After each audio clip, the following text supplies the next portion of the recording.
Learning to me is so powerful is that it really allows me to reach a wider audience, and I'll be talking about that more later in the presentation.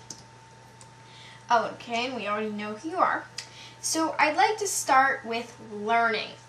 And for me, I use this big firework graphic. A lot of people are like, why did you use this graphic? And I'm thinking, well, firstly, learning is really exciting, just like a firework, and it has a big impact. So to teach, I first think about what is interesting to me as a learner.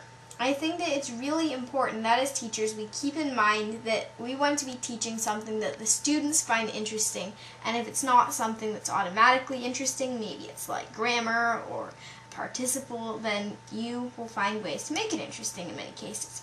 I ask myself, what makes learning special for me? Here's some different things I found have really excited kids, including myself. Make-believe. This one's especially helpful for younger kids, especially, for instance, when I'm teaching writing inspirations. I love coming up with really fantastical stories with the kids that can be very interactive. Gross and weird stuff. This is one of my favorites. Anything to do with slugs and slime and dirt and mud, that usually gets me interested. Multimedia. We see a lot of multimedia in our everyday life. Today's kids, we are really 21st century technology natives. And so when you're using multimedia, new technology, photos, sounds, videos, then it really gets us interested, and since we're familiar with technology and we're used to it, then it makes us feel comfortable in that learning environment.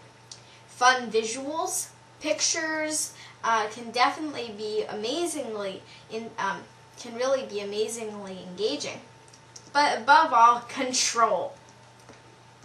And I think that these balloons all kind of come together to help us get more control in our learning experience. So here's some examples of fun visuals.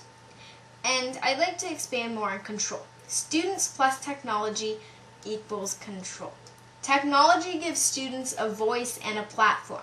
My thinking is that, we kids, we don't have a lot of privileges. We can't drive, we can't vote, we can't drink. Well, that was not so important.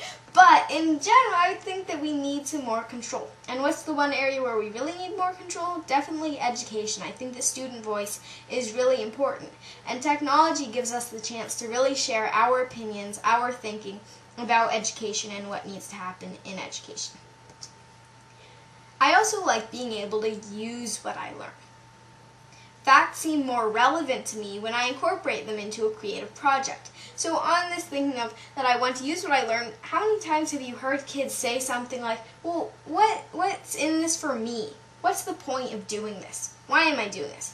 Well, facts seem more relevant to me when I incorporate them into a creative project, and I find it easier to process new information if I am reading for inspiration or looking for ideas to include in stories, poems, or blog entries. If I have a creative project in mind when I read, I have a greater sense of purpose. Instead of reading something because my teacher told me to read it, I'm looking for information that will be useful for my purposes. Details or ideas I can incorporate into my project. Clear purposes motivate students. When we realize why we're doing it, what will happen as a result, then I think it's definitely much more motivating. So, classroom tool number 1. Give students access to blogging tools like ePals or a school website to showcase what they have learned. So blogging is definitely a very controversial topic in a lot of schools because, there's a thing with that it needs to be safe and kids' identities have to be protected and everything. So when you have a secure area, then those issues are taken care of. But definitely having a blog can be a really helpful, powerful tool for technology. So give a check mark if you use a digital writing platform, blogs or wikis, etc. in your school. Give a check mark.